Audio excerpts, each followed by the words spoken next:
आपने तीनों जमातों की हुकूमत देखी। आप ईमानदारी से कहें, इस जैसा दयानतदार कोई इस खित्ते में लीडर आया? मुझे बताएं आप। ये एक मिडिल क्लास का जेन्युइन पॉलिटिकल कॉमरेड है। मेरे अजीजों, सियासत दौलत का नाम नहीं है। सियासत दौलत के बल पे खरीदी नहीं जा सकती। सियासत वफादारियां बदलने के नाम पर जीती नहीं जा सकती। सियासत करने का हक सिर्फ उन्हीं को है जो अपने नजरिए पर खड़े रहते हैं, अपने नजरिए पर जीते मरते हैं और जो दयानतदारी से काम करते हैं। हाफिज हफीजुर रहमान, हाफिज हफीजुर रहमान जिंदाबाद, ख्वाजा साद रफी जिंदाबाद। अब वक्त आ गया है कि इस खित्ते को इसके आईनी हकूक दिलाने के लिए पाकिस्तान की पार्लियामेंट कानून साजी करे। वक्त आ गया है कि तमाम सियासी कुव्वतें, मैं फिर कहूंगा, और रियासती अदारे इस खित्ते के मुस्तकबिल का फैसला करें। वक्त आ गया है कि अगर कोई ये कहे कि 5 साल में मैं आसमान से तारे तोड़ लाऊंगा, तो वो सच नहीं बोल रहा। सच ये है कि आपको तसलसल चाहिए, पॉलिसियों का तसलसल, तामीर और तरक्की का तसलसल। जिसकी हुकूमत भी आए वो पिछलों के मंसूबे तबाह ना करे। मेरा ये ख्याल है कि इन इंतखाबात के बाद एक मिसाके गिलगित बिल्तिस्तान की जरूरत है। एक ऐसा मुआहदा, एक ऐसा सोशल कॉन्ट्रैक्ट जो यहाँ की मुकामी लीडरशिप भी करे और जिसको इंडोर्स यानी उस पर जो मोहरे तस्दीक है वो सारी कौमी क़यादत सबत करे, ताकि ये खित्ता आगे बढ़े। मैंने बेशुमार जगह देखी चंद दिनों में जहां हाइडल पावर का पोटेंशियल बेपना है, मगर यहां उन चीजों की केयर नहीं की गई। यहां पूरी दुनिया का टूरिस्ट आ सकता है। मैं फिर कहूंगा, बार बार कहूंगा, ये खित्ता स्विट्जरलैंड बन सकता है। ये खित्ता पूरी दुनिया के टूरिज्म को अपनी तरफ खींच सकता है, लेकिन सड़कें चाहिए, एयरपोर्ट्स चाहिए, जहां आपके सीनरीज हैं उनके गिर्द रहने की सहूलतें चाहिए।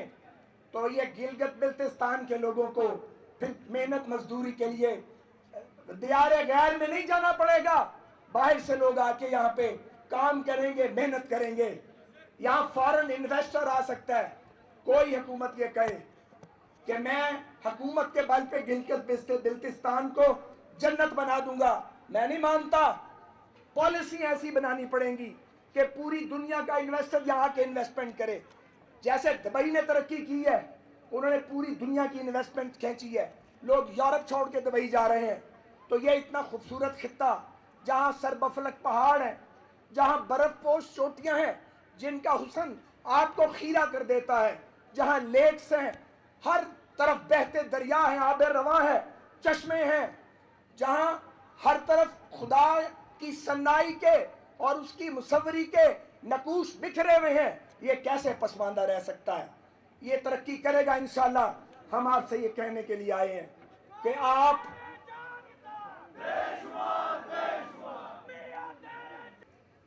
मेरे भाई और बहनों, ये बात नोट करने के काबिल है कि हमारे हाफिज हफीज साहब सिर्फ आपके असेंबली के मेंबर नहीं बनते, सिर्फ वजीर आला नहीं बने, ये मुस्लिम लीग नून की मरकजी क़यादत का हिस्सा है। आपको एक ऐसे मर्द दरवेश की जरूरत है, एक ऐसे साफ सुथरे सियासतदान की, इस खित्ते के लीडर की जरूरत है जो आपके मसाइल को मुल्क के वजीर आजम के साथ, मुल्क के बाख्तियार तबकात के साथ आपका मुकदमा लड़ सके, आपका केस पेश कर सके, बसीरत के साथ, तदब्बुर के साथ, जुर्रत के साथ, मतानत के साथ। मैं आपसे दरखास्त करता हूं, मियां नवाज शरीफ साहब की जानिब से, मुस्लिम लीग नून की जानिब से और मुहिब्बान पाकिस्तान की जानिब से, पाकिस्तान के मुहब्बे वतन शहरियों की जानिब से कि गिलगित के गयूर और बाशऊर लोगों, वक्त आ गया है कि आप खोखले नारों का शिकार ना हो। दौलत की चकाचौंध किसी को हमें यकीन मुतासर नहीं कर सकती। आप मुस्लिम लीग नून का साथ दें। मुस्लिम लीग नून इस जन्नत नजीर खित्ते को, इसकी तकदीर को बदलने के लिए एड़ी चोटी का जोर लगाएगी।